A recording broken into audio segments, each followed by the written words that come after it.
Welcome to Casual Quest Masters, a casual Master Quest podcast. In this podcast, we'll follow the adventures of a group of characters who simply want to find their way in this world, but a more sinister plot is evolving around them. How will they fare? Let's find out today on Casual Master Quest.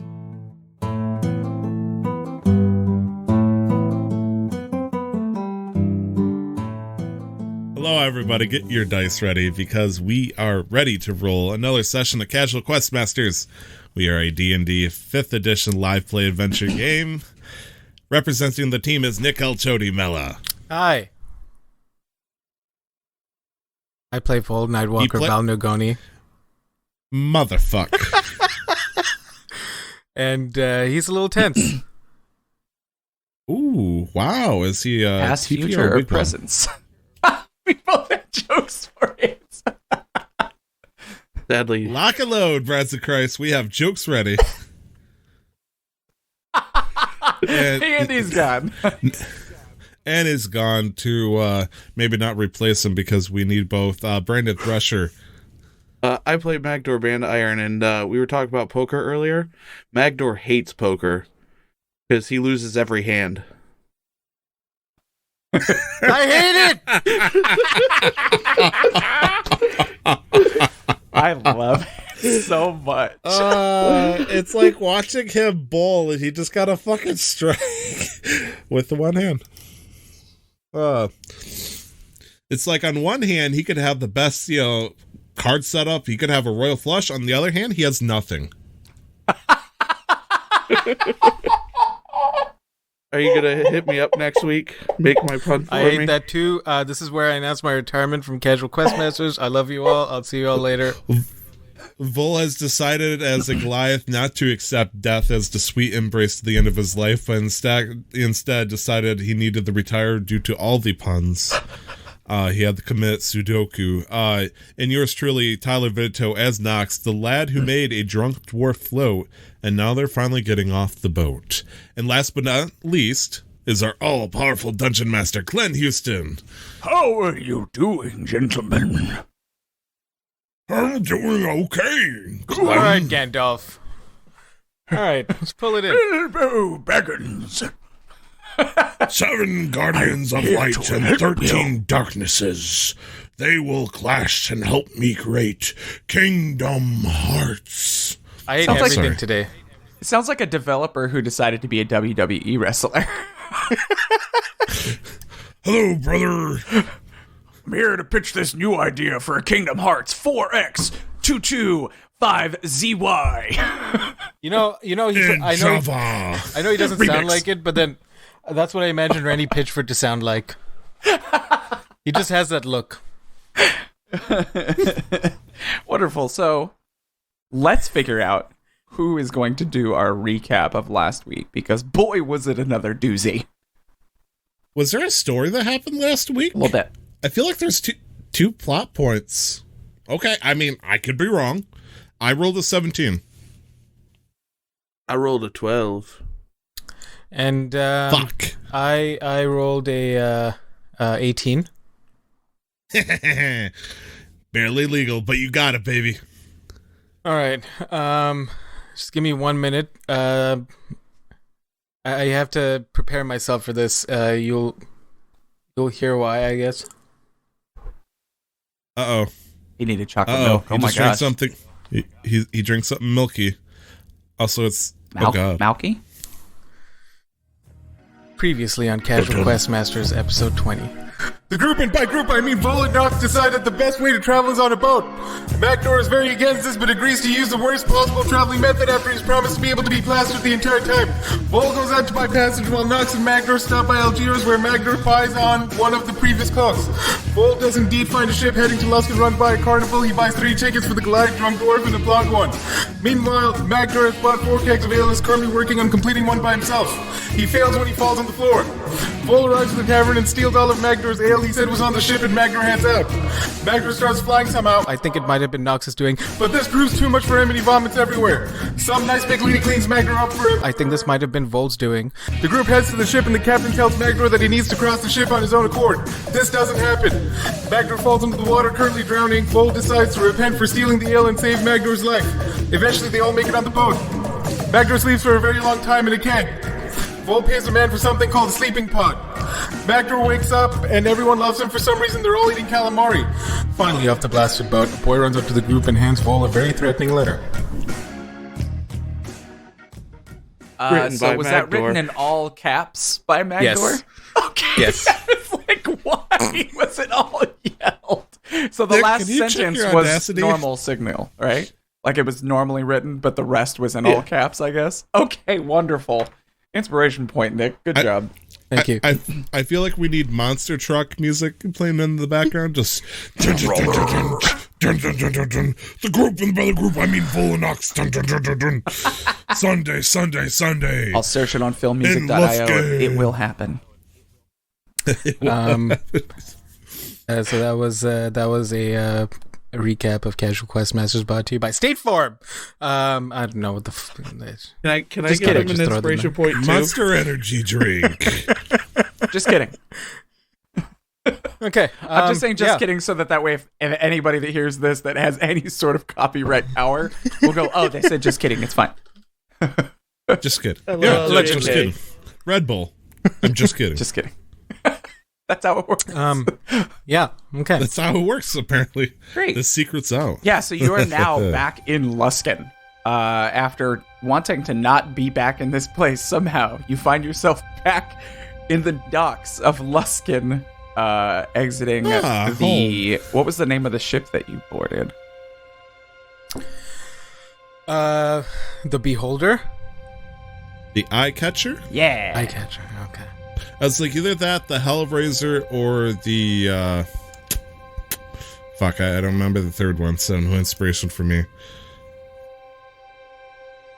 Milk inspiration. The Heartbreaker, dude. Standing on the docks as the child hands you the note, runs off, you read this note that says, watch your backs, you have antagonized the wrong people and will pay for your malfeasance. I have an important question. Would it be considered lawful evil if I tried firebolting the child? I think that'd just be straight up chaotic evil. It'd be neutral evil. Maybe neutral evil. Yeah, no, because it's feeding evil. It's feeding into his paranoia. They presented a threat to us. Yeah, feeding into his paranoia, like a little kid. Yeah, crisping him up. Yeah, it does fit in the context of your own personal beliefs. Like that kid may be the person that did this, and maybe they're not really a kid because you're paranoid. But because it's a child in public, you may be considered bad for firebolting them. Last time I had a problem with a child in Luskin, motherfucker was powerful, so I mean that kind of logic's out the window. But if it gets me thrown in jail because that's what my character should do, no, fuck that. I'm just kidding. Haha, just kidding. See, it's struck from the record. Thank you for memeing that phrase. It's what my character would do. It's my least favorite thing a player says. You're just using it to justify. So I think what my character Vol would do is so we just got the note and Vol just read it out. Vol's gonna turn to the group and say, we need to leave Luskin now, I think. But we just got here. Yeah, didn't we want to go into the Carnival of Chaos or whatever the fuck it's called again? Man, I'm feeling really itchy right now. I could go for a second staff, you know? Alright, you do that. But we're going to do that because last time you wanted to do it, we stuck together because we're family. You voluntarily followed me into the pits. Nobody asked you to. Oh, gosh. Okay, fine, whatever. I do need to get, I believe it's called a Yeti cloak. Something to keep me warm for the mountains. Did you see that up here? At the very... We're about to fucking find out. I look to the gods. Do I know if there's a shop that sells a Yeti cloak? Yeah, because I believe Magdohr bought one, right? I bought Algira's cloak. You bought Algira's cloak. Okay, yeah, no, it's not hard to find. At most of the general stores, you would have seen, cold weather gear. And it's very possible that, any of the general stores would, supply something, even if it wasn't a Yeti cloak, just something that would provide you the proper protection from the cold weather. Because right now I'm wearing chainmail first off, which I'm guessing is probably not a good thing to wear in the cold, and also loose cloth. So I'm gonna use my Changeling ability to turn myself like a light blue as I'm like shivering, like ooh. And you're in Mary's armor, correct? Cold. Yes. Okay. Yep. It's cold as fuck. What time is it? I'm sure there's a shot. I believe we said you arrived. You said sometime in the like you said evening, so like early evening or yeah. So we'll say 5-ish. Like the sun's a couple hours from setting. Okay. All right. Let's get your cloak. Find some horses, and then we'll get out of here. As we're walking, I'm going to look up at Mary and say, "So, why didn't you use your magic wall to stop that kid?"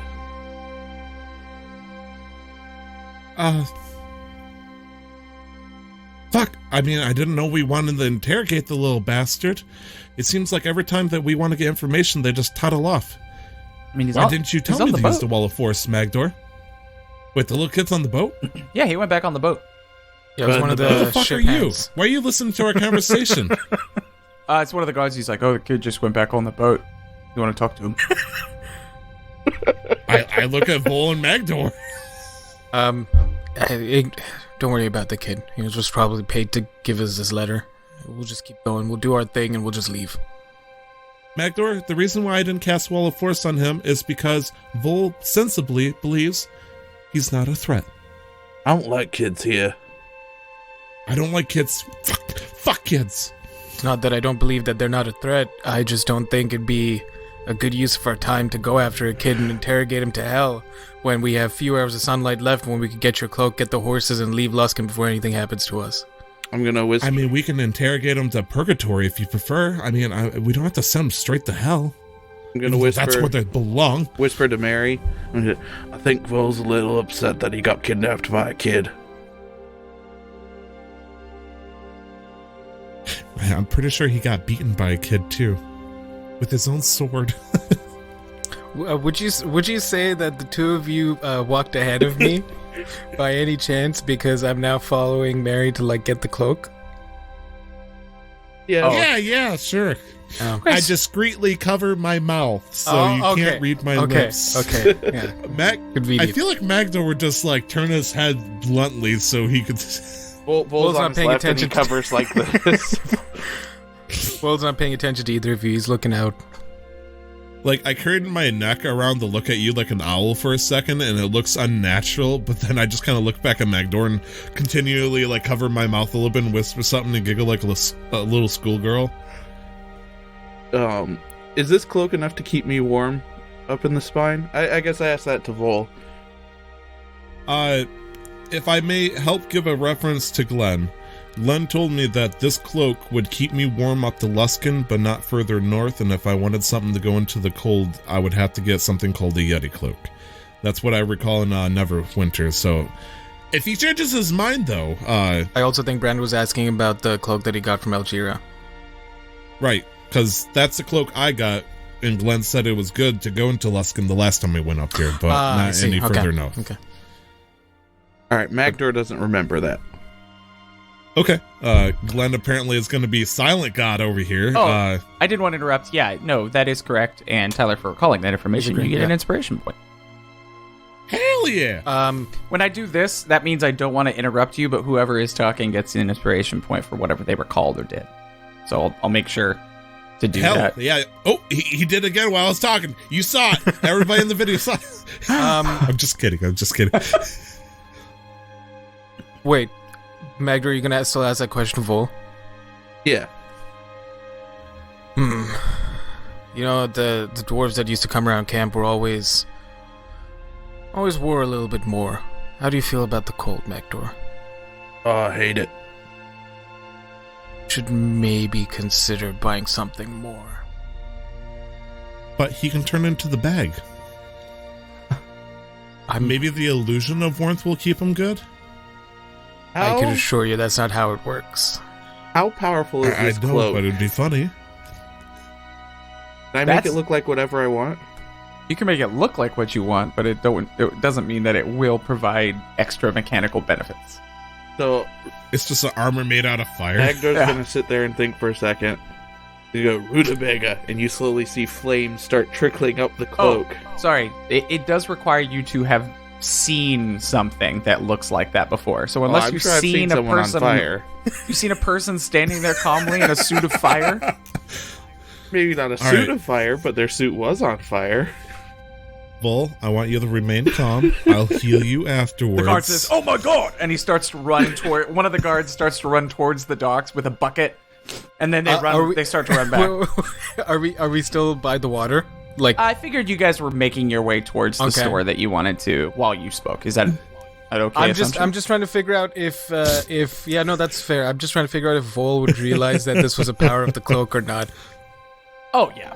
There's no other reason why he would appear as though he's on fire. And before Vol picks him up and just yeets him into the fucking harbor, and then dives in after it to save him from drowning. So 15 minutes in, we have made all of 20 feet from the ship. We're doing great so far. So yeah, the guy comes back and he's got the bucket and he's about ready to throw it on you, Magdohr. And it is still cold outside, so water is going to be cold. Yeah. And he's about ready to throw it. You have about 3 seconds. He throws a bucket on you. All right. You are now covered in water, but not. He's still on fire. And he goes, "Oh my god, magic fire! Help, Calm down. Calm. Rutabaga. It's all right. And he goes, "What's the meaning of this?" You put out the fire. Well done. You're a hero. Magdohr. You saved a dwarf. Magdohr's gonna look at him and says, "You might have heard of me. I'm Magdohr." We better hear about this guard. I he's mean, the true hero. You're of the guy Lusk that and got Lusk. arrested Ball twice in buster. the first 2 days. You were he's the ball buster. Buster! Yes. Why were you on fire? That's just his. That's how powerful he is. Sometimes he can't contain it. It just shoots out of him. He gets so angry, he just catches fire. You should keep your calm while you're in town, otherwise you may not be close to the ocean like this. Right. He was just thinking about the crime rate and how it infuriates him and how he wished he could take it down. But thankfully, we have people like you working with us. Thank you. Am a god. You are a hero, sir. Thank you. And he kind of just like stands a little taller and then sets the bucket down and says, Have a lovely day, gentlemen. and then he just... You too. You too. Magdohr's been shaking this whole time. Can we get a... Oh, I can't feel my arm. On we go. Lead the way, Mary. And I guess I'll take us over to the nearest general store. Yeah. Pretty simple to find one.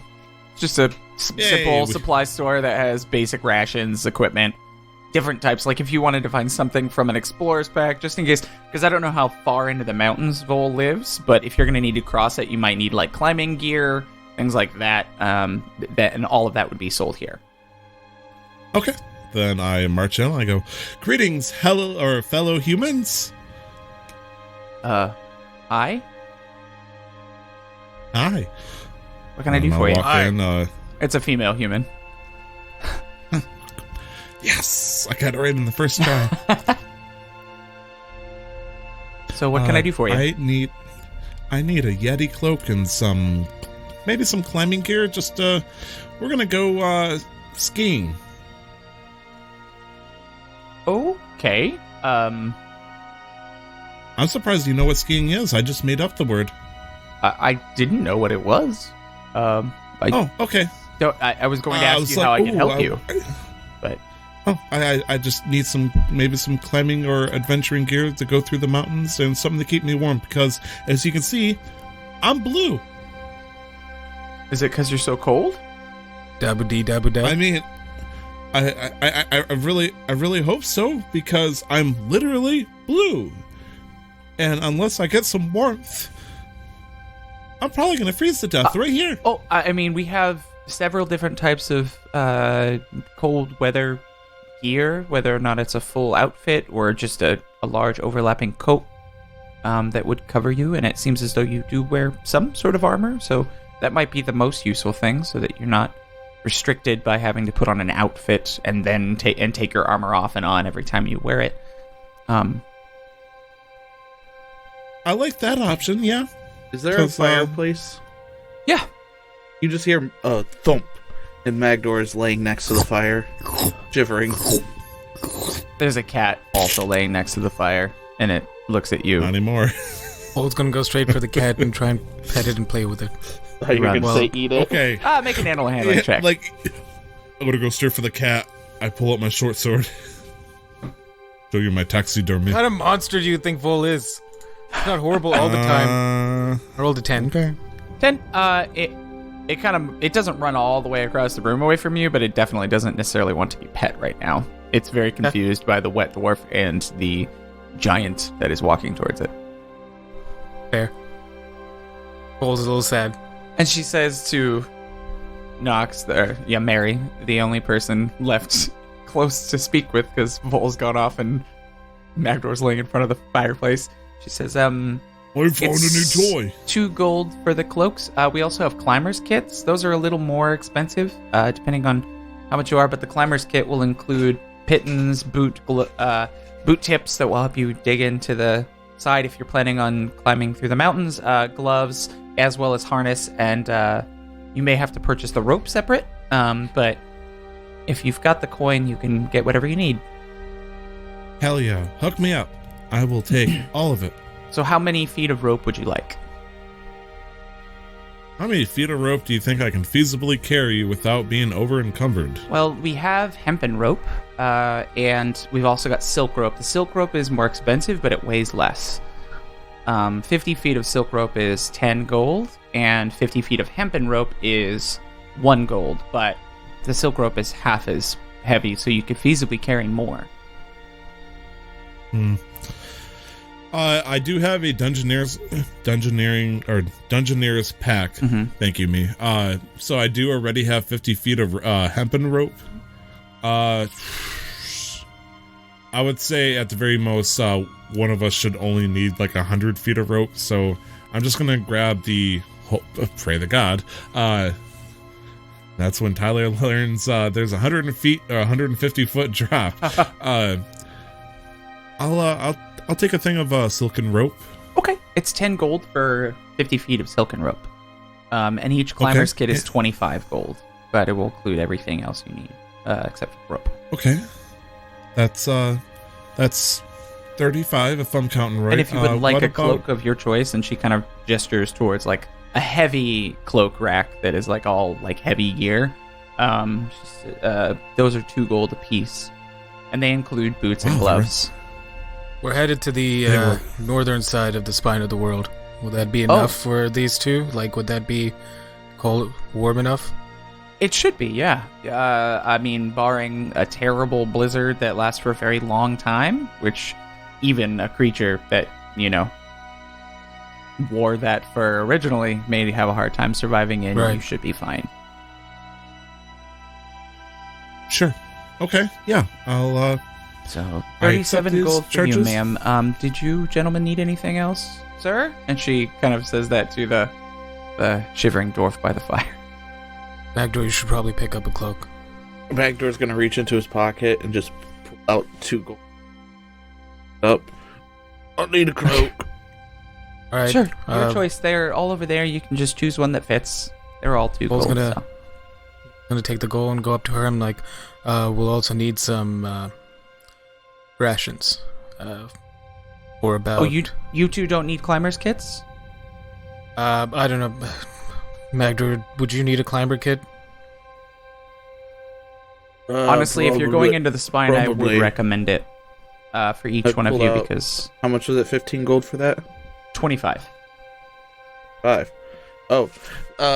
I dig through and pull out another 25 gold, and I've warmed up a little bit, so I'm kind of getting up and moving around now. It's a big fire, so, you feel pretty warm now. And you're inside. Slap down 25 gold.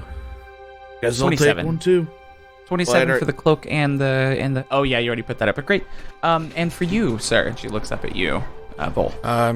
Sure. I'll take and Vol's a little. How do I say this?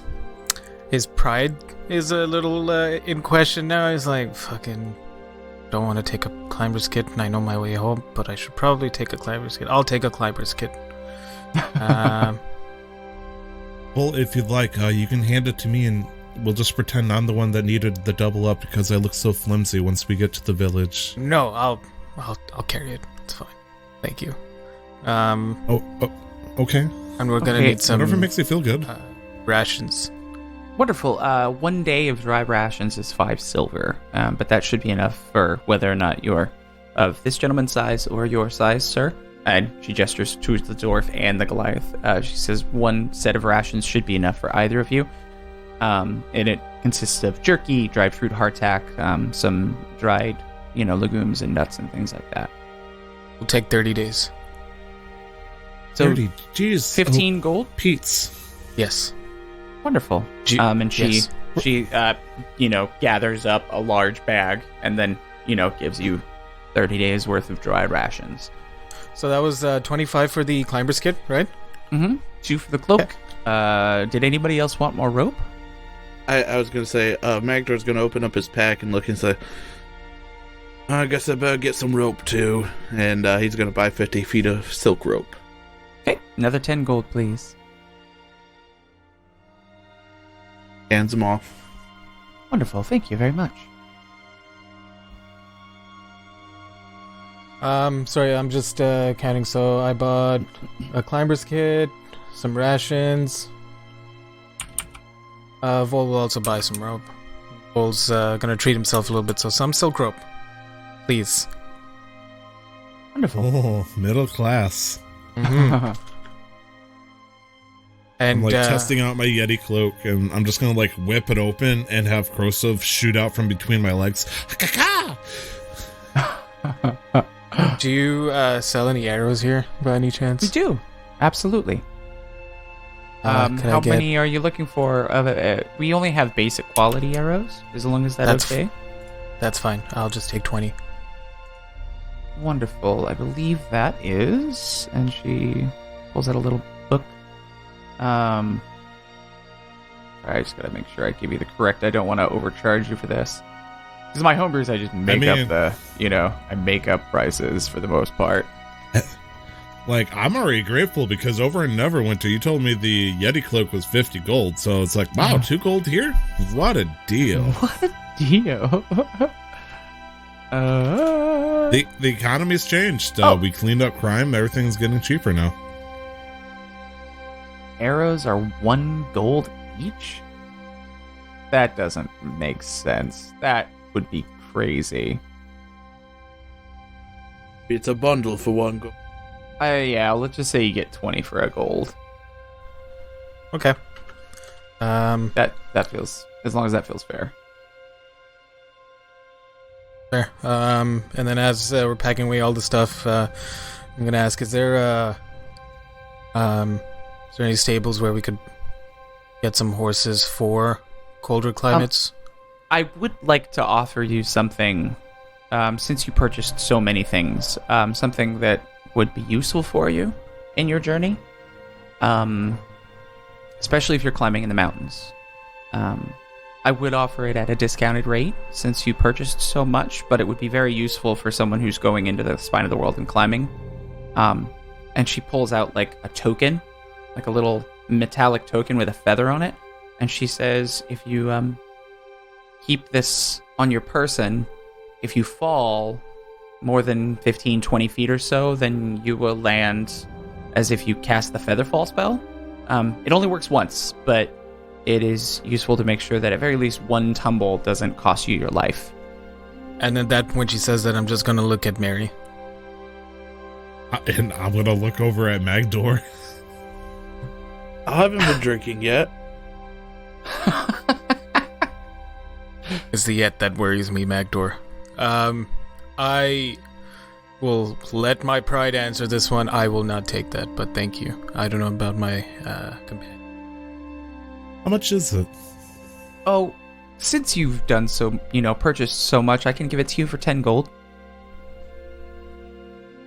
I pull out 10 gold and go, okay. And if you wanted more than one, that's totally fine. We have, I think, 10. So each time you fall, if you were to fall multiple times, more than that distance, then That it would sounds expend ominous, them. shopkeeper. It would Do you know something but, about our trip that we don't know? I mean, you're climbing the spine of the world, so... Magdohr's gonna look up at her and say, "What if you're thrown?" You have to fall, so being thrown is not the same as falling. Right, and then Foal's gonna do it with his hands because when you're thrown, you go like that, and then when you fall, you go like that. The magic of it is activated automatically, so if somebody did throw you higher than 15 or 20 feet, and then you fell, then the magic of the coin would be activated. You're gonna look up at Foal and say, "How hard can you throw me?" It depends on how I'm feeling. Not as hard as my brother did, but I feel like I could throw you a fair distance. Maybe not up. Could get better, like, and Foal's again, because he doesn't know the word really, is like this way. And for people listening, I'm moving my hand horizontally to describe the plane that he would ideally throw Magdohr in. Magdohr's gonna sit and think for a second. I'll take 2. 2? Wonderful. So this is 20 gold. Thank you for your patronage, by the way. Yeah, wow. Really spreading the love, aren't we? Absolutely. I mean, it's a rough place up here, and it's even worse the farther north you get, so I like to be a smiling face for travelers and passers through. I think I would, spacewalk over to the door and keep an eye out for Drow at this point, just because, Axe is getting a little paranoid because they've spent more than 45 seconds in the same place. All right. Thank you for your offer, and then thank you for your help. Again, I know you got excited with that offer. Do you know where would be the best place for us to obtain horses for the cold? I would recommend taking a riverboat first, if possible. All right, that peaked. I apologize. Your journey will be doubled if you don't.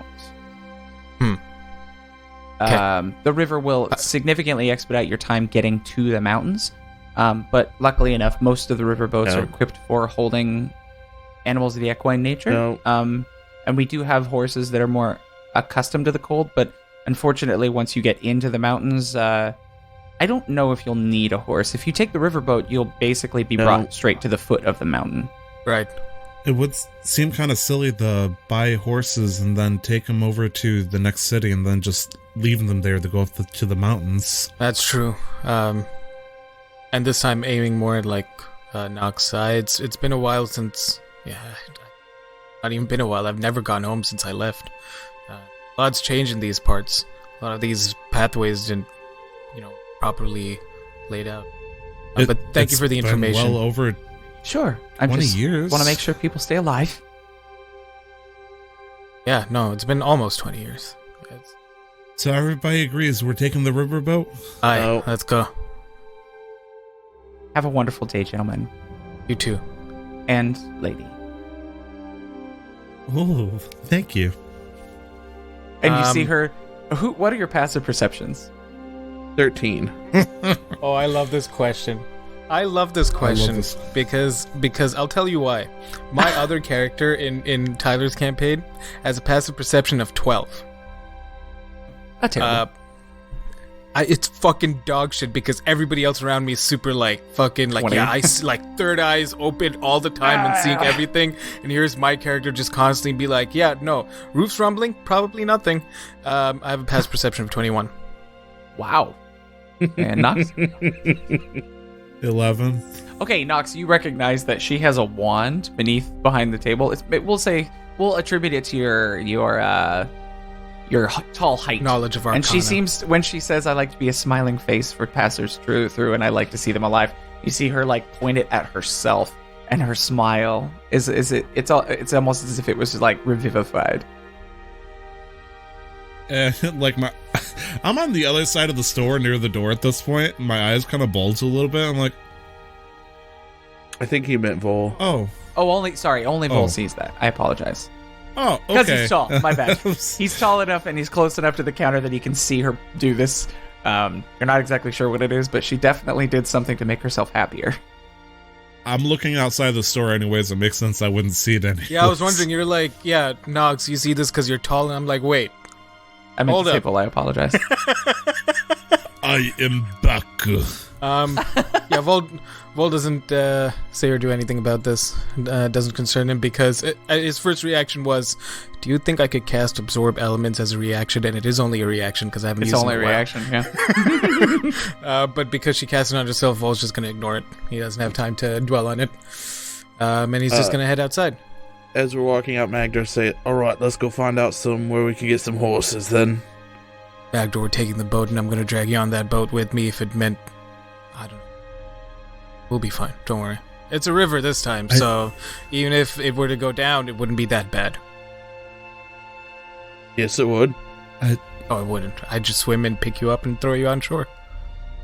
Vol, we shouldn't be forcing Magdohr against... I mean, we did it once already this week, and I kind of... Actually, technically twice. I made him fly.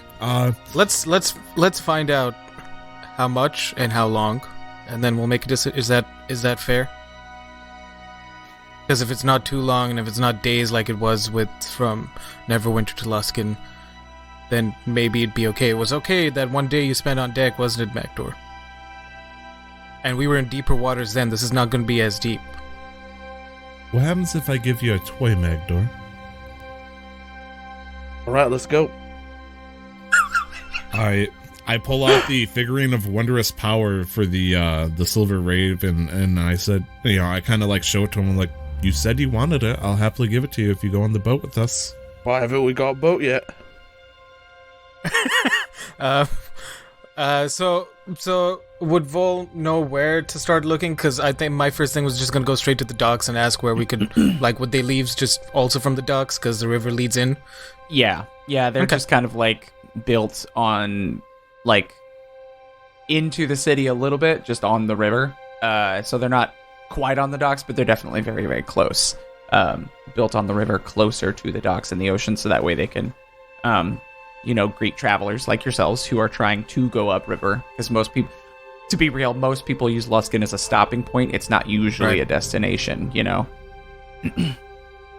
right, but yeah, Vol's easily enough, you can find several riverboats that look like they are docked up on either side of the river, the mouth of the river that leads to that. What is that called? That leads to the ocean. The Delta. There you go. Nice. Yeah. Inspiration point. At the Delta. I was waiting for it. I didn't want to say it. You saw me smile like hopeful. All right. Yeah. There's like 2 or 3. Sure, that's 2. It looks like they're all 2 of the ships are run by dwarves, and one of them looks like an elf that is, kind of captaining, and yeah. Gonna go up to the elf. You captain of any of these ships? To the elf? Yeah. He says yes. We're looking to head up the river, trying to get to the spine. All right. It's a nice, pretty penny if you're going all the way. 'Cause going up river is a lot harder than going down. So, how long and how much? I'd say about 5 or 6 days, and I don't know, 20, 30 gold a person, something like that. And if you've got extra stuff, if it's going to weigh us down. Because usually we're not weighed down heading back. Because we mostly just kind of ship things back and forth between the beginning of the river up near the spine of the world. And then head back south. So when we're going with the river, we are weighed down, but the river helps us. On the way back, we have to do significantly more work, but we're not usually as weighed down. So bringing passengers and things tends to slow us down, and time is money, so. Right. No, it's just the 3 of us and the gear we have on ourselves. Yeah, let's say 20 gold per person for the trip. That doesn't provide any food, though, because we kind of just scavenge as we stop each night. All right, I could help with that. We don't stop each night. That's the DM saying something wrong. We tend to bring our own stuff, so we expect passengers to do the same. Understood. I'm gonna message Vol and go, look at this shit. We supposed to get 5 gold a year, and then this fucker is gonna get 20 gold. Well, not him specifically, and then it's gonna get cut off because I cast too many words in the message. Vol's gonna ignore that, turn around, like, all right, 5 to 6 Now, days. I know the dwarves charge less, but, their ship's a little smaller. Might take you a little longer. I don't know what your time frame's like. Did you say there was a dwarven ship? Yeah, there's 2 other dwarven captains. We're all good friends. And honestly, doesn't bother me either way whether or not you choose to go with them or us.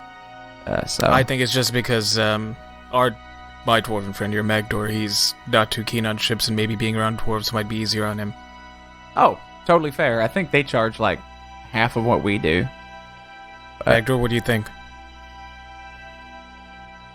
Bet they have drinks on this ship.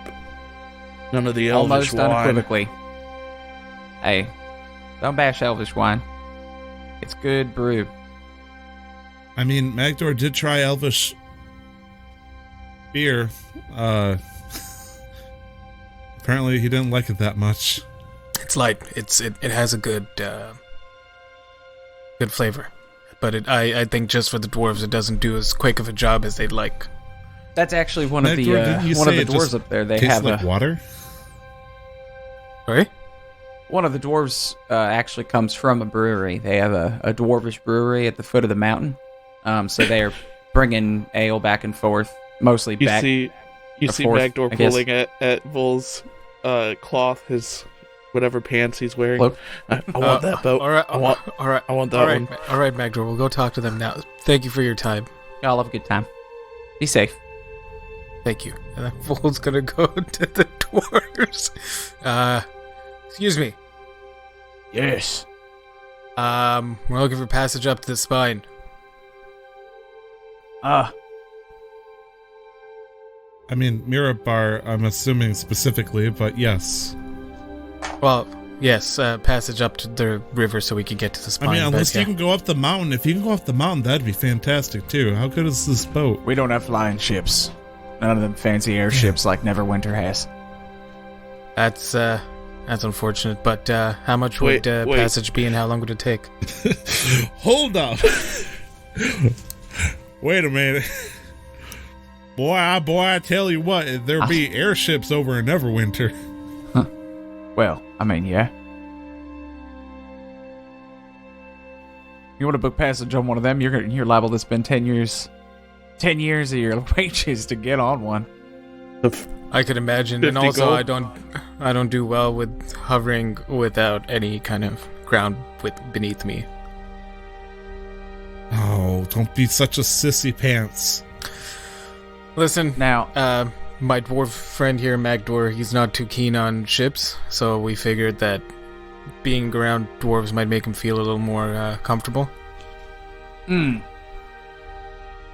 yeah, I mean, we can ferry you back. It's like, charge you like 10 gold. If you want to buy any, we got a little bit of ale. We only bring one cask back, because we got to have something for the journey back. Of course. How long does it take to get there? 6 or 7 days. Our ship is wide and heavy. That's usually because we come back with a lot of loot, Mirabar's got a nice brewery, and we supply, one of the taverns here in Luskin, so. But we don't go past Mirabar. If you want to keep following the Mirror River up through the Valley of Kadrun, you'll have to either get your own boat or do it on foot. I can't remember, Glenn. I think we agreed it's somewhere like close around Mirabar, right? So I think Vol. Let me look at the picture that we had talked about that's in our Discord, because it should be in this chat. I want to make sure, because you and I... Oh, there it is. Perfect. Yeah, for some reason I'm not seeing it. You want to share it? Oh, it's just up the chat a little bit. I'm just kidding. I figured my character should not know where his village is. I was like, the picture's definitely there. Yeah, Ooh, I Great think Worm wasn't Cavern. it north? Wasn't it north of like north of the Lurkwood? Like, yeah, just a little north of the Lurkwood. Yeah. Okay, Alright, so so- it actually is cool. a little further. It is a little past Mirabar then. So you're gonna. Oh my gosh, you guys are gonna have to make your way either by foot Yeah. a little bit, following the river, or Yeah. like you said, get another boat or see if you can charter another boat once you get to Mirabar. But that's as far as he can take you. So Mirabar will be fine. What do you guys think? Vol's gonna. I got an offer for you. The 10 gold, how about we share this? And he's gonna tap on his jug of alchemy. I got 4 gallons of ale in this baby every day. Is that a jug of alchemy? Yeah. That's like not good alcohol. Are you just trying to get drunk? Yeah. Not really how I live anymore, friend. Once you've tasted like good an stuff, elf. I don't know how you go back to that sort of thing. Oh, Let me just try got the a good higher- stuff. How much higher is it standard. for a mug? Oh, like a copper. I mean, it's good stuff, but, you know, we get it in bulk, so it's not super gonna- expensive. Pass some coppers. I can get glass now. If you book passage, yeah. Otherwise, that's Good. just for people on my ship. Pull out 10 gold. All right, let's go. Make the decision for the group because he wants to try the sale now. You want to leave right now? When were you scheduled to leave? Around noon, we still have to offload all this stuff, unless you guys want to help us offload. Like 6 o'clock at night. If you do, I'll cut off, you know, yeah. So, who cares? All 'Cause, right, I mean, we Knox. arrived a couple hours ago, so. Is I this... wonder if the elves are ready to leave. I mean, if you help us offload, we can leave within the hour. Vol's gonna pay the 10 and he's gonna start helping. Awesome. And you see there is they've started to move some of the kegs onto the shore, effectively, the dock there. And there is a set of humans that are kind of like putting them into a cart. So you don't even have to like ferry them anywhere else. You just have to get them off the boat. So if anybody that's helping, let me know if you're helping. Magdohr would Because be Vol is helping. definitely helping. Magdohr, Nox, everyone's helping. I'll help too, So yeah. go ahead Yeah. and make athletics checks to assist Yay. in the lifting of these casks, moving them off. Yeah, Got a 10. nice. I got a 18. Nice. I got a 9. Wonderful. Against all odds, they look at your group and they're like, okay, the Goliath will be able to do the most. The dwarf will probably follow a close second. And the lady, you know, who doesn't seem to have that much strength comparatively, just blows them all out of the water. Pull out some, like, pregnant strength or something. And, Let's smooth this better. I practiced with Magdohr. You just see my arms like slightly elongate as I reach around a barrel and just. Nani! I'm gonna look yeah, it only over at takes like Vol. 10 minutes. I'm gonna look over at Vol. 10 minutes? Oh. I bet she's using levitate. Fucking cheetahs. Vol's gonna keep going because he doesn't like losing. This is a competition. And Mary won. But yeah, 10 minutes go by. It's only like a couple, like you work together to kind of roll them off. There's like 10 to 15 casks that you kind of help offload, leaving them in the hands, and they sign off some papers with the people that are taking them. And he says, "All right, on board. Let's go." I'd like to retcon mine real quick. I'm gonna give him 11 gold. This is for all I'm gonna drink on this trip. I mean, I was gonna give you all a free mug for helping out. I'll need Mug's more not than gonna one. be enough for him. Well, I mean, at least one. Don't give me any gold right now. Just pay me for cup. I might want it all, and then I don't want to sell it to you, so we'll see. Not sure I like this boat anymore, Vol. Gonna whisper to him. On we can leave go. without you if you want. Are you Hey. good? Vol's already getting on. Magdohr. Where do you hail from, Magdohr? Gone to the rim. Ah, that's why you're so prissy. I get it now. Is this coming from the person that's too good for regular old ale? Sound like one of them hipster dwarves. All IPAs all the time, baby. I'm gonna. I puke over the side of the boat. Magdohr's gonna walk on the boat and open his jug of alchemy. Just start chugging it. All right. And you get on too, Vol? I was already on. I'm Okay, waiting good. for them. I Yeah. I think you said that earlier. I just wanted to confirm. Great. Yeah. So you make way, and it looks like they have like a on the back of the boat. It's got, since they're going upriver, they do have some oars that are kind of like on the sides of the boat. There is a small cabin that has like 10 like bunk bed style hammocks. So if you need to sleep, you can get out of the elements, but it is pretty crowded.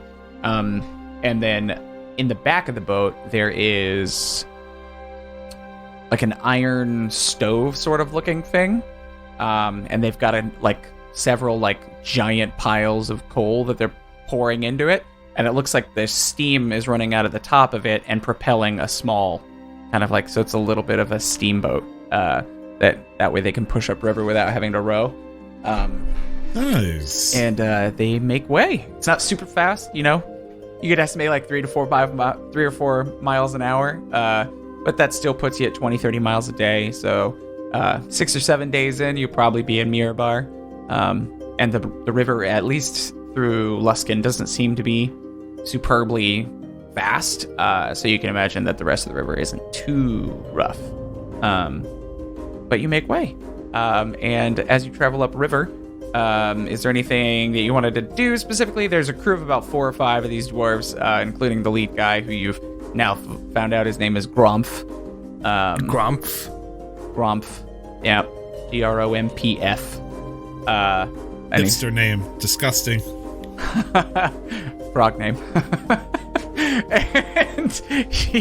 And so is there anything you wanted to do during your journey aside from, rolling for random encounters and sort of stuff like that? Magdohr's gonna... Sorry. No, it's okay, Magdohr. It's all you. You look great today. Magdohr's gonna get a glass of the ale. I don't know what you want to call it. The IPA ale. Mm-hmm. Or IFA. It's called Mirabar's Bounty, is what he's told you the name of this beer is. So I'm gonna drink it. Begrudgingly, so it's pretty good. Told you. And then just continue on his way. Awesome. I'm gonna walk up to Vol after we took care of the barrels, and I'm just kind of like gonna stand tall and look up to him expectantly, like with like a serious look. Yes, Nox. Well, aren't you gonna say it, Vol?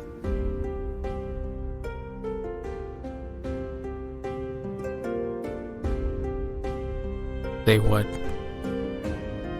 Well, usually you berate me when I usually do more work than you because I'm wasting energy that we could be saving for fights, or some other reason to excuse your slacking off. Bold's gonna walk away. Or you could say good job, either works. It's not a competition, you know. Bold's not taking Good work, that fight. Vol. Vol's gonna spend the rest of the time ignoring, avoiding Nox. And he's gonna help out the dwarves whenever he can, whenever they need help. Yeah, they're just, if they do need help, it's just kind of at certain points during the day they need help shoveling coal into the furnace.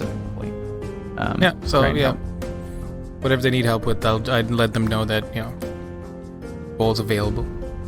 And they do show you that too within the context of this stove that they've got. They also have to take river water and pour it into the top above where the coals are heated, and so they heat it and it evaporates, and that is what powers the steam. Yeah, no, he's not slacking off. Okay, that's the warmest part of the ship. Yeah, that's where Magdohr's going to spend most of his time. They will expect you to help if you're going to hang out near it. That's fine. I'll throw a coal in every once in a while. Just a single coal. It just might end up being Vol doing Magdohr's share of the work too. Oh my god. Which Vol wouldn't complain about. Wonderful.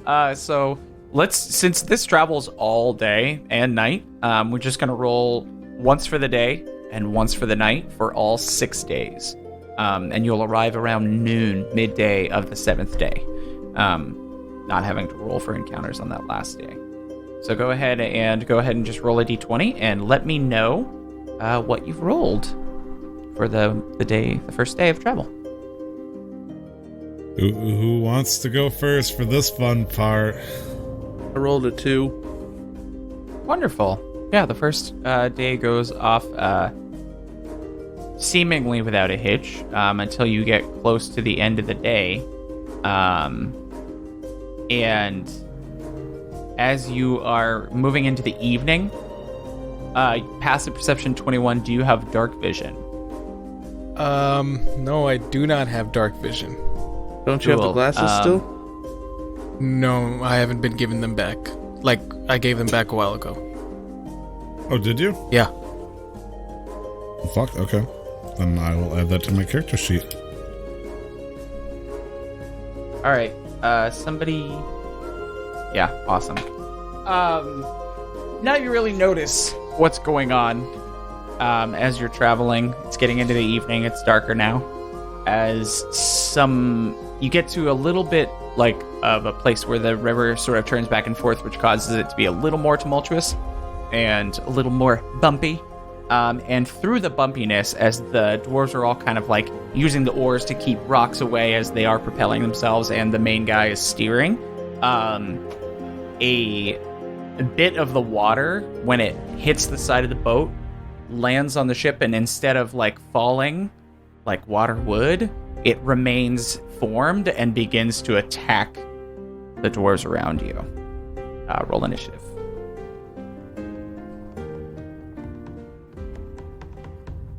I rolled an 18. Okay. I rolled a 19. Okay. Interesting. You roll a 20? Somehow. No, I wish. I'm trying to figure out. I have a +3 to my initiative, and my total is 3. Somehow I managed to roll a 0? No.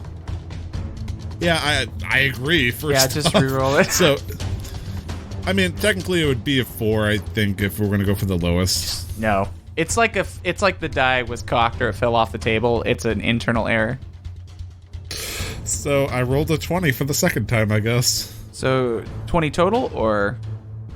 Yeah, 20 Okay, total. cool. Okay. I was like, dang, did you get a crit? Dang, boy. Does anybody have the 18, alert 19. feat? Or the Negative. inability to be surprised? Okay. You will have the surprise condition, as you didn't expect this sort of thing. And Water's attacking us. yeah, exactly. It definitely will go last in the initiative order, but for the purposes of this, you can all take reactions now because all your turns pass being surprised. You are no longer surprised, but your turns have passed. And it is this swirling bit of water that is on the deck now attacking people. There are 2 dwarves that it could attack that are kind of manning oars, or any of you 3. The other ones are all kind of like, the other 2 are on the back of the ship with oars, and the other one is shoveling coal, and the other one's in the wheelhouse on top of the cabin. So I'm going to roll to determine who it decides to attack. Magdohr, you'll be a 1. Vol, you'll be a 2. Nox, you'll be a 3. And then 4-5 will be one of the other 2 dwarves. If that's okay. Wow, you have a 5-sided die? That's I just scary. rolled a d10 and divided by 2. Okay. It is going to attack one of the dwarves. So the guy manning the left oar is going to attack twice with its slam attack. One of the attacks hitting. And the other one missing. And it slams him into the side of the ship, and he falls to the ground unconscious, completely wet on the ground. And now we're back to the top effectively, because they can't help in the initiative. They have to continue maintaining the ship. Now you realize too that if one of you doesn't take the his place, keeping the ship, you might run aground or hit a rock. So with that in mind, Nox, your turn. Where the fuck are the rest of the dwarves? There's 2 on each back corner, 1 shoveling coal, 1 steering the ship, and there was 2 on the front ends, kind of like manning the front and back. And so it's not super likely, but if you are about to run into something on your left side where that dwarf was, no one is there to try. And if he can't steer it out of the way because of the flow of the river, there's a chance the boat could take some damage. So. Well, this watery creature is right next to it, right? Yeah, next to his body, yeah. It's on the ground. Okay. On the deck, I guess. I'm gonna do something a little bit weird. I love that. Yeah, I'm gonna go up and I'm going to take the oar right next to this fucking thing. And what kind of action would it be to take over for the oar? It's just gonna be, I basically on every turn I'm gonna roll, and I already have to determine if something is going to hit the ship, and then I roll to determine what side that you would have to that it's coming from. So if there's a rock on, yes, there's a rock, but it's from the backside. So basically you would man it until you need to make a check, holding your action to try and keep the boat from hitting whatever you might hit. So it is a contingency, which is why I had the dwarves doing it. But yeah, so basically you'll go to the oar and hold your action just in case you're needed. So am I using my action to take over for the oar then? Yeah, holding your action takes an action. You do have a bonus action still that you could utilize for something else if you would like that. Okay. I'm going to look at the rest of the team as I stand next against... How tall would this creature be? It's a large creature. It's mostly tall, a little bit wide and spanning as it is kind of like moving on water. It's a water elemental.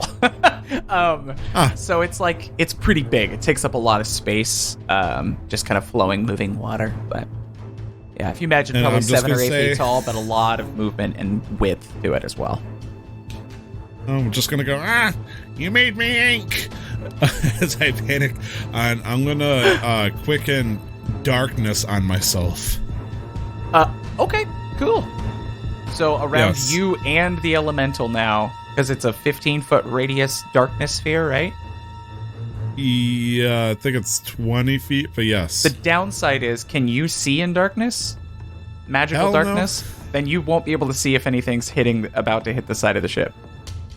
Well, good thing there's a bunch of people that can let me know, right? Because I can still hear. Yeah, but you won't be able to see it to try and stop it or, push away from the rock, is all.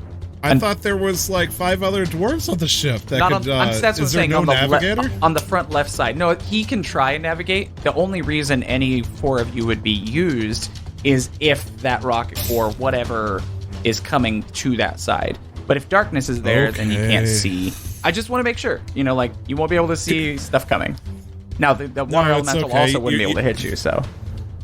Can I eat my own ass and say I retract that? Yeah, that's fine. Lots going on right now, and that's an interesting mechanic, so I totally... Very forgiving. I'm a nice DM.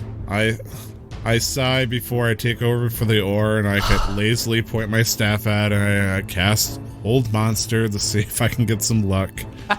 Alright, what save does it have to be? It needs to make a Wisdom saving throw, DC 15. Should be easy, right? It's fine. It goes, but it doesn't stop moving. Okay. Then I go, fuck. That's my turn. Okay, good job. All right, Magdohr, then Vol, you're on deck. You're all on deck, but whatever. Magdohr is going to look at this and look at his hammer and says, finally. And he's going to fucking chuck his hammer at it. Wonderful. As hard as he can. Okay. Does a 27 hit? Absolutely it does. Does a 4,000 hit? Right. 14. And what type of damage is it?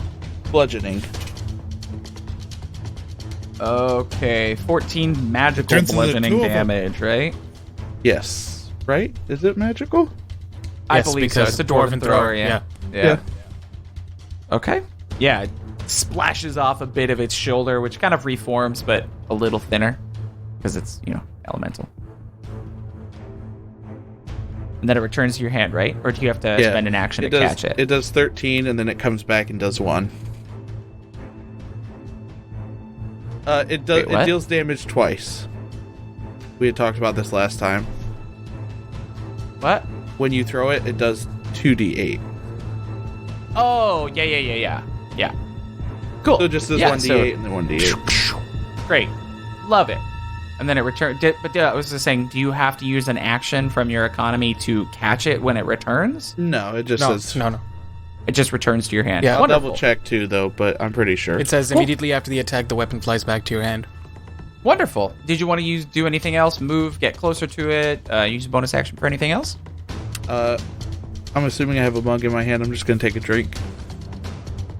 I think that's safe to assume. You take a drink. Bonus action drink. What are you drinking? Are you drinking your ale or the house It'd be ale? my ale. Okay, cool. You're fine. All right, Nox. Or sorry, Volt. You're up. Me. Is there a space? Like, would I be able to reach this creature on this? Yeah, turn? the ship's only like 30 feet long from bow to stern. So, Is there space for me to put myself in between the creature and Nox? no. Okay. I am going to rush at the creature, short sword in my main hand. My scimitar of sharpness in the other. Do you have dual wielder feet? Yes. Okay, cool. So you can draw 2 weapons. Wonderful. Fuck, I lost my train of thought. You drew 2 weapons, charged at it. Yeah. Naruto style.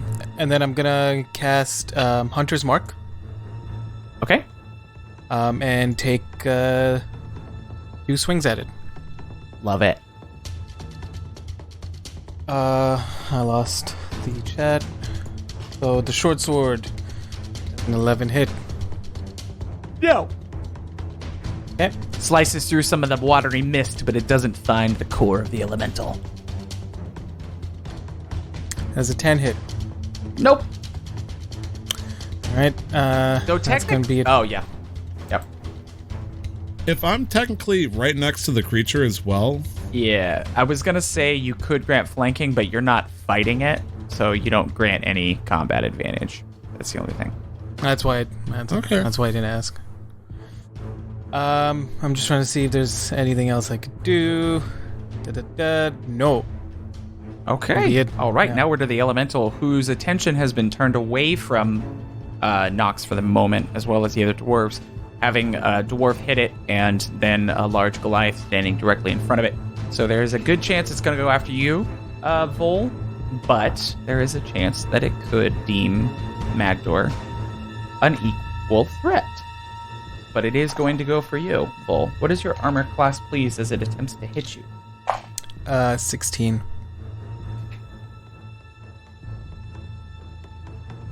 Oh. Uh-oh. Reggie? Okay, it boy. moves into your space, Yep. enveloping you in water. I need you to make a strength saving throw. 16. 16. Okay. Let me see. Oh, cool. Okay, so basically, you successfully kind of resist the flow of the water that would harm you, and very possibly restrain you there, keeping you unable to breathe. And you narrowly outdo this, basically, and it pushes you out of your out of that space, but you take no damage, and nor are you prone or anything like that. I've been knocked back about 5 feet or something. Yeah, so now it and you are 5 feet farther away from Nox, who is manning the oar. And, wonderful. And that's the end of its turn as it takes its full action. And now it is back to the top with Nox. Okay. Do I see any rocks I need to shove? Oh, yeah, top of the round. No, nothing is coming at your side of the ship or the boat in general. So that still technically means I need to focus on the oar just to be ready for the next one? I mean, you could choose not to, but, you know. No, that would be most unfortunate if I chose not to. I will continue to man the oar. Unfortunately, being a sorcerer, I can't burn as much shit as I'd love to You know, just for now, I'm going to cast Spiritual Weapon, which is a bonus action. Okay. And I'm just going to have it start chucking away at it. Does Spiritual Weapon require concentration? Nope. Cool. Wonderful. So, like we've talked about before, Spiritual Weapon... question. Spiritual Weapon can have... Well, because holding an action to do the thing requires concentration. So... Does it? Oh, I didn't. Yeah, holding an action requires concentration. So, yeah. But since it doesn't, no big deal. And as a bonus action, I believe when you cast it, you get to make an attack, right? Yes. Does a 17 hit? You have I advantage, guess it's... because I assume you positioned it on the opposite side of the hole. I mean, next to me, yeah. So I guess that would make sense. So does a 24 hit? Oh, yeah, it does. What form does your spiritual weapon take? I'm gonna say a giant water paddle. So it'll be magical bludgeoning damage. Sweet. Yeah. Just try to slap it away. You leave my father alone. And it's gonna take let's see, 8 force damage. Nice. Yeah, it slaps away a bit of the visage of the water elemental. Did you want to do anything else with your turn? Obviously. Probably gonna be pretty simple turns for you. Yeah, it's gonna be pretty basic as I focus on the thing. Sure. I'll always check in though, because you're doing a thing, but you could choose not to do the thing, so I don't want to assume that. I know. I mean, I know I was the one that did okay with the barrels, but maybe I was not the one equipped for this. I can barely hold on. At some point, you're gonna have a moment as Nox where you like.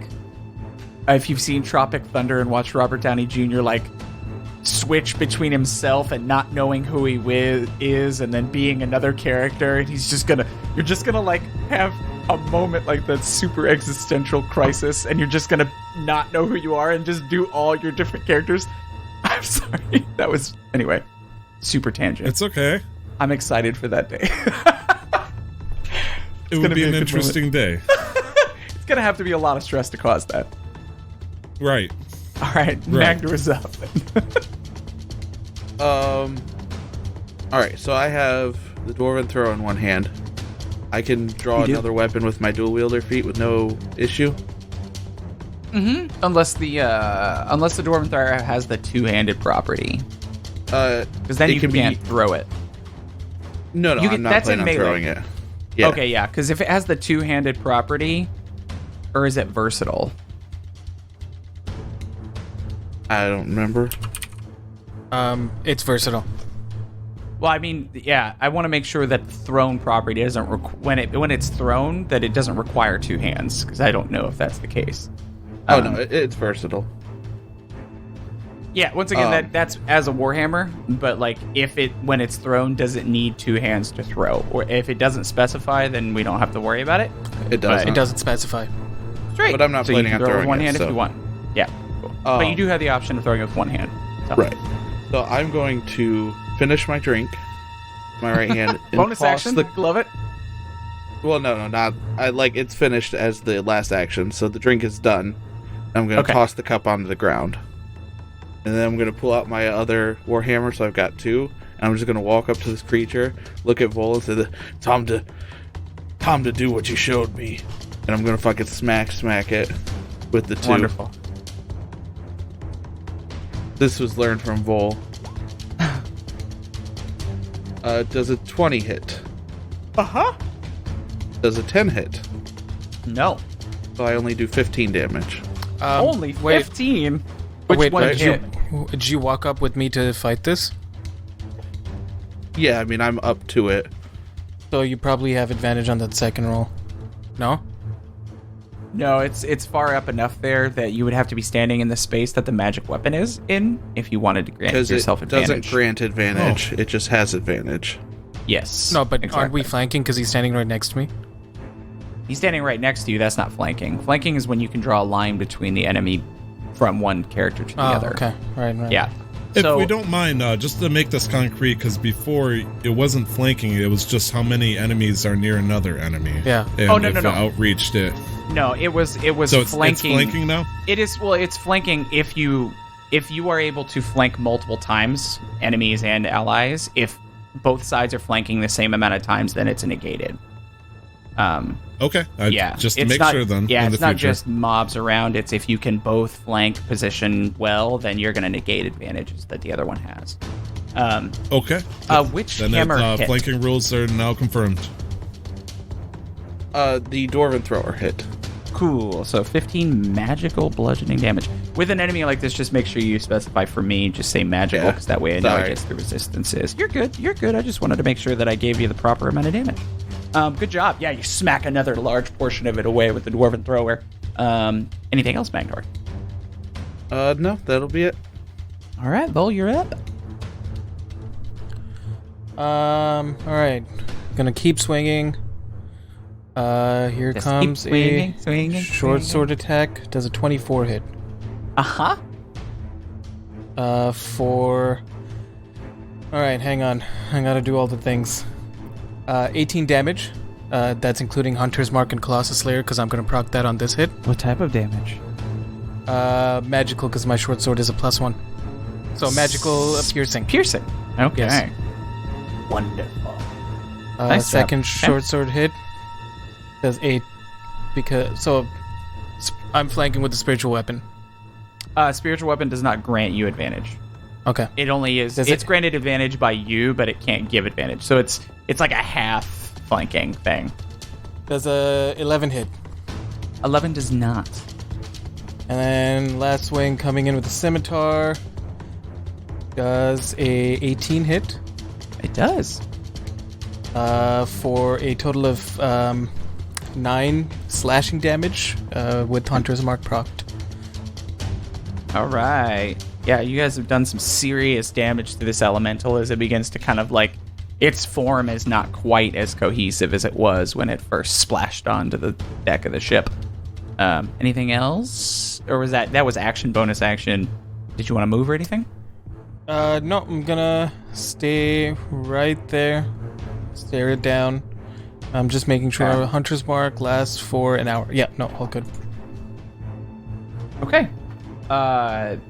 As Magdohr and Vol are the only ones within melee range, so it kind of turns its attention on the smaller target, and it is going to move. I'm right next to it still, ain't I?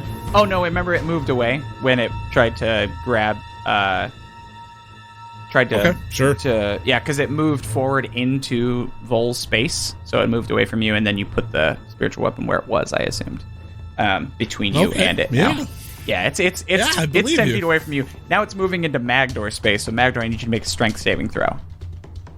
I'm gonna Dun-dun. knock my gauntlets together and get a nat 1. A nat 1? Yeah. Oh, fuck. For a 5. Okay. What is your... Let's see this real fast. Oh, goodness. Excuse me. What's your constitution modifier? 4.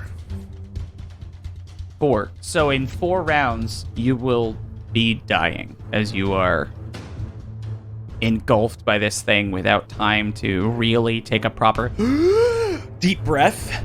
In 4 rounds, you will be at 0 and dying as you are starting to suffocate inside of this monster, and you are also grapple and restrained. No,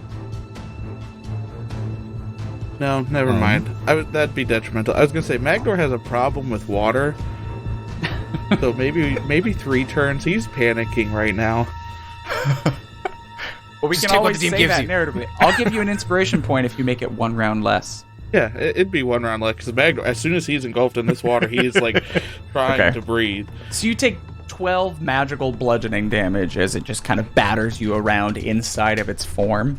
And then it turns towards Vol, the next closest target, and begins to move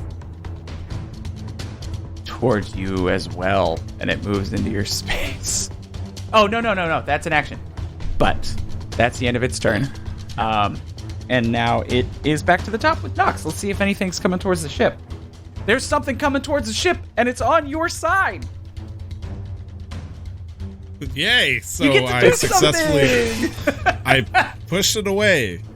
So Hooray, it's hopefully. going to be an athletics or acrobatics check, basically. You're going to have to finesse or power the ship past or, through this thing. So go ahead and make an acrobatics or athletics check, your choice. It's not going to be with super inspiration, hard, but if you would like, I'm gonna, absolutely. Just in case, I'm going to nimbly push it to the side for a 16. Great, yeah, it was a large, piece of wood, and you were able to kind of angle it up and away from the ship, causing no damage. And that was technically your reaction, but now it's your turn. And as your turn comes around, your reaction recharges. So just to make sure I'm on the up and up, if I was desperate, I can drop the stick and get into the fighting mode? Yes, you just risk, if something was coming at the ship from that side, then there would be nobody there to try and stop it. Because the assumption is then that he wasn't able to steer away from it because of the currents. I can get a refund if this ship goes, down. This isn't my problem. I have a dwarf in danger. You do? I'm going to say for fuck's sake, as I'm going to point my staff at this thing, and I'm going to cast Chromatic Orb. Okay. Okay, now, Glenn. Yeah. Do you think Nox has ever seen this creature before? You probably haven't. You've probably read about them, if anything. You've heard of the elementals, but maybe not necessarily seen one in the flesh yet. Or in the water. Do you think I would know any strength or weaknesses against this creature? I allow one free check per round in combat. That doesn't cost you anything from your action economy. I don't know if we've ever come across that yet. So if you would like to make some sort of check to determine what you know about this creature in the moment, you're absolutely free to do so. Just let me know what you'd like to do. I want to know what will fuck this guy up, and what do I need the roll to... There are 2 or 3 checks that you could make.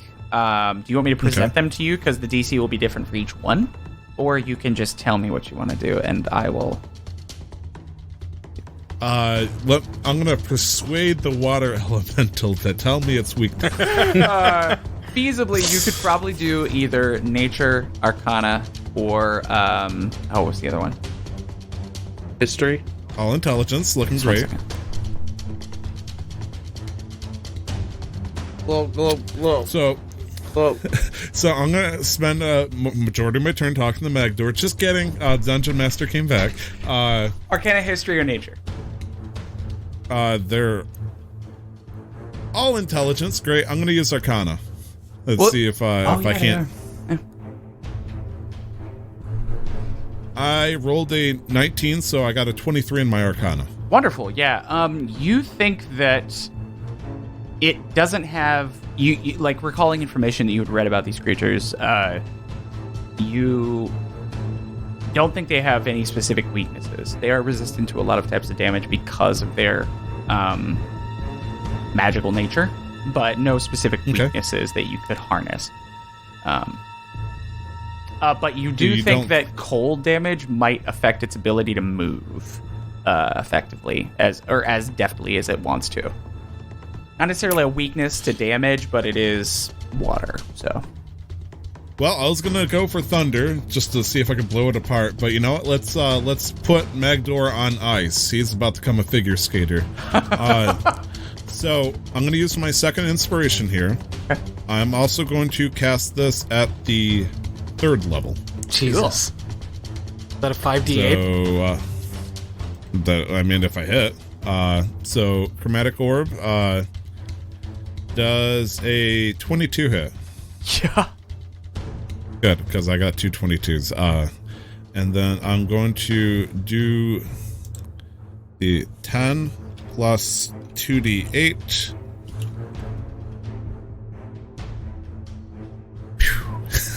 For a total of 16 cold damage. Nice. I rolled that garbage. I had three 2s out of those 8s. That's heartbreaking.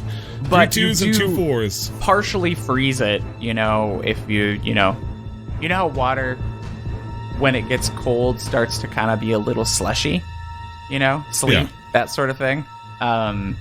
It is like that, as, Magdohr inside being tossed about is just being tossed about a bit slower, and now you can see that if it wanted to move, it would be much more difficult for it to do so, at least for a little bit of time.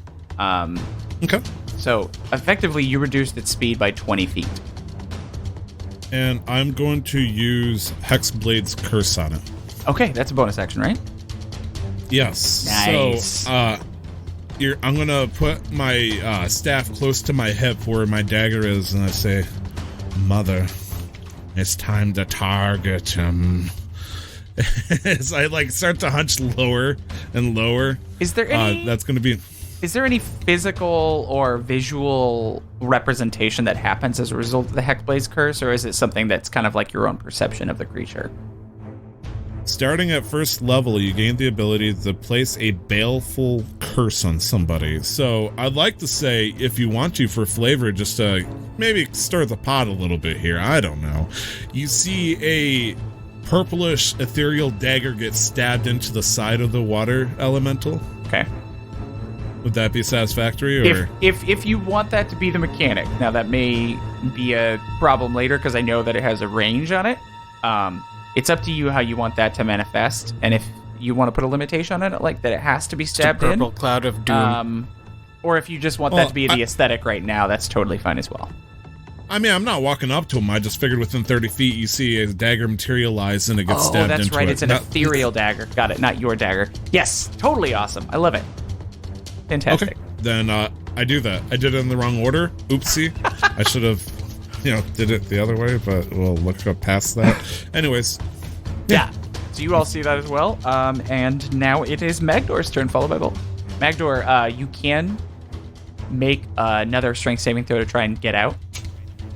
Just for fun, can I do a somatic spell in this? Technically, by the rules. Oh, yeah, no. Wait. Let me see if restrained says somatic spells. If it's an attack roll, it's going to have disadvantage. So, but I can. You can. It'll just have disadvantage if it's an attack roll. Or if I use inspiration, you can negate disadvantage. Mm-hmm. Magdohr is panicking, so he's going to do something that he has only done once before, but seems like a smart idea. He is going to cast Heat Metal on his chest plate. Oh. Big brain. Well, and just so you know, it doesn't have an attack roll, so you don't have to use inspiration to negate disadvantage. It just happens. Oh, okay. Well, he's going to use inspiration. And it's on your chest plate, so it will affect you in the same way that it affects the water elemental. Would it be the same damage, or would I roll damage for twice? Same damage? All right. Yeah, it will have the same damage apply to both of you. Yeah, so disadvantage on attack rolls and ability checks, but the damage will be applied to both of you as long as it chooses to have you inside of itself. And as long as you choose to maintain... Now, granted, is it a concentration spell? I think so. I think I can stop it when I want. Yeah. That means you'll have to immediately make a save to maintain concentration on the spell, damaging yourself. All right, so if I use inspiration, then I will have advantage then? It won't negate disadvantage? Oh, yeah, you can give yourself advantage on the Constitution saving throw, yeah. No, I mean to first cast it. No, it's you just cast a spell. It doesn't cast make it. Yeah, you just cast a spell. Often. All right, so he's going to cast he just casts. It's a DC of 14. DC 14, what type of save? Constitution. All right. So you have to make the save as well. And since the metal is on you, you have disadvantage on that save. So does he. I got a 17. All right, Brandon, this creature got a 18. What's up, Tyler? I was about to be a rules lawyer, so I'm going to back off and not. No, I mean, if it's something that affects the mechanics of the game, I think it's valid. What's the thing you noticed? I could be mistaken, but I think the Constitution check is whether or not they can hold on to the weapon or not, or in this case, the armor. Since Magdohr can't physically take it off. They just take the damage. Yeah. Yep, you're totally right. So both of you just take the damage, because it can't choose to let you go, and you can't take the armor off, so you both just take the damage. Thank you. So would I just deal damage then? I apologize for that. No, that's totally fine. I don't have heat metal right up in front of me, so I'm glad that you guys that you noticed that. That's good. All right, so do damage roll then? that damage. All right, for both damage. of us. Uh-huh. We both take 6 fire damage. Okay. So, yeah, and in the future, you will both have disadvantage on attack rolls and ability checks, as well as saving throws, or is it just attack rolls and ability checks? I'm pretty sure it was just... Attack rolls and ability checks. Yeah. Okay, so your con saving throw to maintain concentration, it is not made with disadvantage, so... Would I do that now, then? Yeah, as soon as you take the damage to maintain concentration, so it's the DC 10 con saving throw. I got a 6. So you immediately drop it. So you do a little bit of damage, and then it stops working. And that's one of your 3 rounds. So if this thing is not... if it doesn't expel you or die in the next 2 rounds, you are dying. He can't move, so... Yeah. You still have a bonus action if you want to do something with it. I'm just gonna wiggle around. Wiggle bonus. Woo! All right, Vol, you're up. How does Magdohr just saw...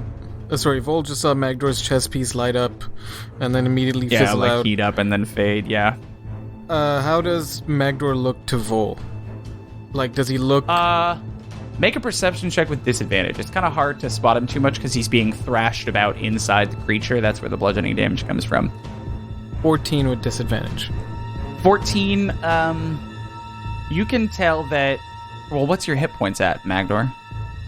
How many 44. do you have remaining? You have 44 remaining? Yeah.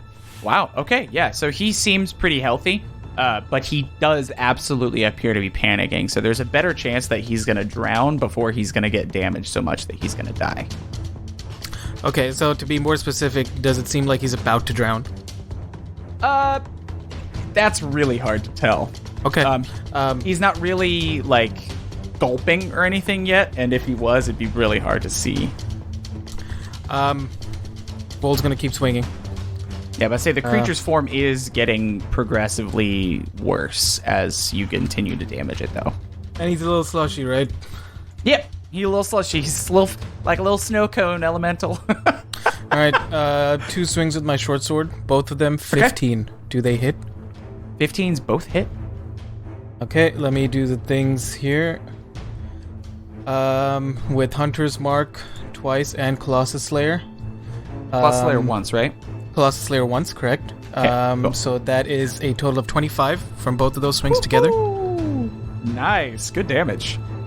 Yeah. Both magical piercing. Yeah. And then once more with my scimitar. Was a 24 hit. Yeah.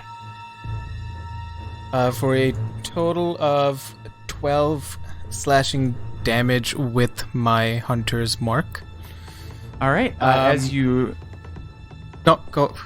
hit into it the last time with your offhand, its form then falls to the ground as slushy, water is all over the place. And Magdohr, you can breathe again. You are out of combat.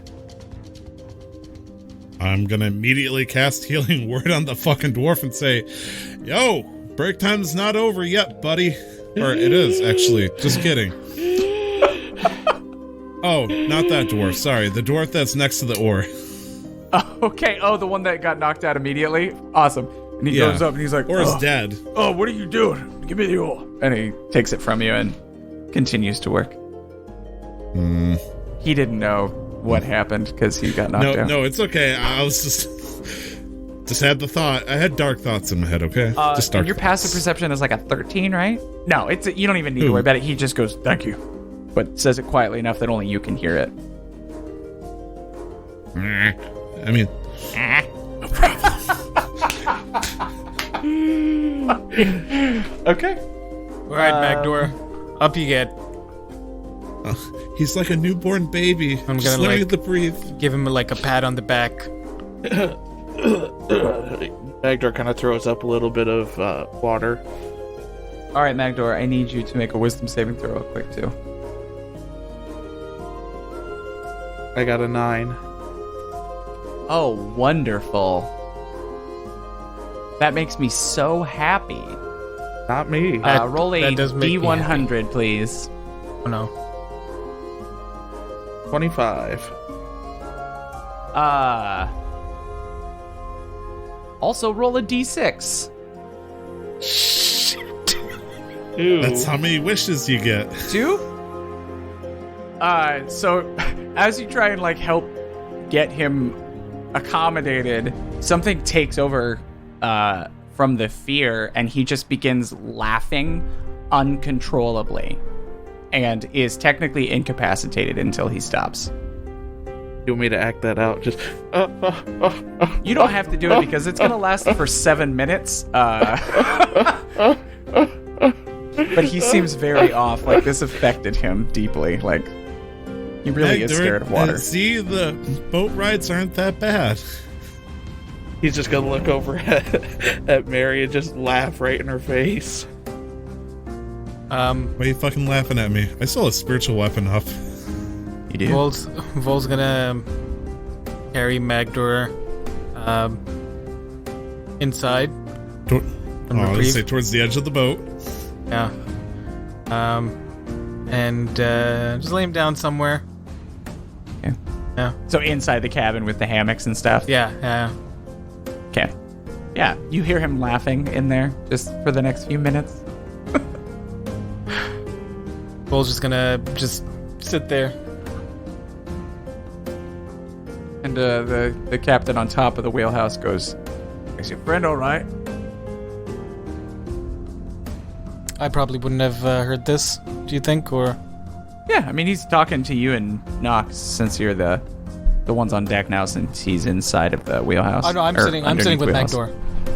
Oh, you're inside? And he says it to you then, Mary. He says, "Miss, is your friend, is he all right?" He's not a big fan of water. He's terrified of drowning, and he just got grabbed by a water elemental. Told you, Gauntlegrim dwarfs. Not quite as hardy. Immediately, Magdohr sobers up. It's a good thing he's not Someone's half as talking about cowardly as you. my kid. Great. So, and he says, "Yeah, thanks for your help there down there too. You took over for old Carl there, and he when he went down. Haven't seen a water elemental in a while, so not very common." You must be experienced with them, just standing there and looking at him like that. Yeah, you stood right in the face of the beast. Good job, miss. Good job. That, you should continue on for treat the rest of yourself the to an day. The IPA. evening fades into darkness, and they kind of take shifts continuing the journey, so that way you make better time. And let's see, have somebody roll to see if something happens in the evening of that, like up through the morning of that second day. Rolled an 18. 18? Okay. Yeah, that's fun. Maybe. Fun, he says. Well, we rolled low and we got a monster. We rolled high, so I'm hoping we don't. I mean, what do I know? the dragon right? decides to fuck Vol's village. He'll just come right down to the river, and then he just attacks us. That's a 20, Nick. Come on. All right. As you are Strahd sailing von and you Berovich wake up in comes the down. morning, as the morning light's beginning to peek over the horizon, Vol will say, as I rolled for who this directly happens to initially, you step out. Did we take a long waking rest? up at the yeah. Then Okay, the long sorry, rest is just wanted to over, make sure. but he steps out of the cabin, the first one out there, other than the person steering the ship. The other dwarves are still soundly asleep, aside from the one steering. And you come out to the deck of the ship, and on the bow, sitting on the front of the ship, is a creature that I'm not sure if you've seen before. It's small, so the size of, like a bird or something, but it looks like a tiny miniature dragon with on the end of its tail is looks kind of like a scorpion's piercer, and it kind of like sits there and cocks its head and looks at you. The fuck did it just say to me?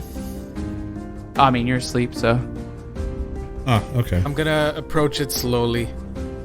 Okay, go ahead and make an animal handling check. Magdohr or Vol and his animals. I'm gonna use inspiration on this. Okay. For a 22. Oh, damn, good work. It seems totally receptive to you coming up to it. It smells your hand, and then, surprising you, not just smells your hand, then kind of nuzzles it, and then walks up your arm to sit on your shoulder. I would imagine if I'd just woken up, would it be like I would have gotten some of my rations out? Yeah, like maybe you pulled your rations out to have a bite of jerky as you has stepped out the door or something. Sure. I would give it a piece. Oh, it willingly. And looking at it, you can see that it is a little gaunt. Then I'm gonna give it a little, and it gives scratch. like the equivalent of like a guttural purr. And at this point, Magdohr and Mary, you kind of hear this sound because it's an odd sound. It's not like it emanates super far, but he's on a small ship, and you see as you kind of like hop out of your things, you see him with this tiny dragon on his shoulder, feeding it. It's chewing a bit of food as it nuzzles him and makes an odd sort of purring sound. And then I'm just scratching its chin underneath as I'm feeding it more. Magdohr sees this and just turns around and goes back inside. Like, Nox would be looking bewildered. That's per the tradition. Like, was there an Adopt a Dragon agency nearby, fool? Oh, he was just sitting on the bow of the ship, and he hopped right on. Look at this cute little guy. What color is he? Thank you.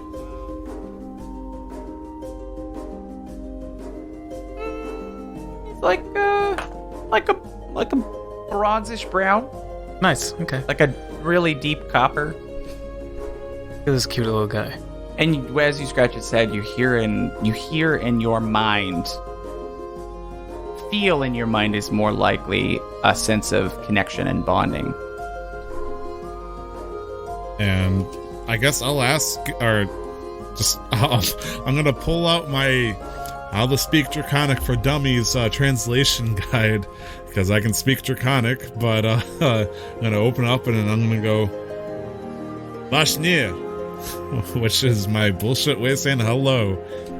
It See if turns to you responds. and gives like a small... Not Oh, seeming you don't aggressive speak. or anything. It seems like it understood you, for sure. But it doesn't speak back. It just kind of makes a sound. And then you feel in your head a sense of friendliness, at least. It's almost as if he is able to project emotions and simple ideas, but he can't really speak, per se. So this looks like a wormling of some sort? Why don't you make like a nature or a history check to try and determine what this creature is? 14? Yeah, it's a pseudo-dragon. They're tiny little cousins of dragons. This one found your boat and has made a connection with Vol and a little bit of you at this point. I see. Okay. And I go, Krasov, don't be jealous. Also, don't eat it. Nox, do you mind getting some more rations? It's a little skinny, this guy. And at that moment, he hops off your shoulder and looks down into the river, and you can see he's probably trying to find fish. And as you sail upriver on your second day of travel to Mirabar with your new little pseudo-dragon friend and having survived a water elemental attack, we'll pause there for this week as you continue your journey next week. Hell yeah. You can find me on Twitter at 2timestyler. You can find me on Twitter at LR the11th, all letters. You can find me on Twitter at Glenn Houston with 2 N's and Houston looks like Huston. You can find me at Zigzagoon. We are a part of Casual Master Quest, a podcast network dedicated to giving you the video game news and tropes you deserve. You can find the show everywhere you can Google, and on Twitter at CMQ Network. That was Nick and his Pseudo Dragon. That was Brandon and his short-term madness. That was Glenn with his water elemental. And this is Tyler with his newfound jealousy of pets. We will see you next week with another session of Casual Quest Masters. And don't forget to never stop the quest. See you guys next week. Bye-bye. Bye. How to train. And see you guys next week on How to Train Your Dragon Faerun Edition. Thanks for joining us for today's episode of Casual Quest Masters. Thank you so much to you, our listeners, for being here, and to Sirenscape for allowing us to utilize their amazing programs for sounds and music. Check them out at Sirenscape.com. We hope to see you here next time for the next episode of Casual Quest Masters.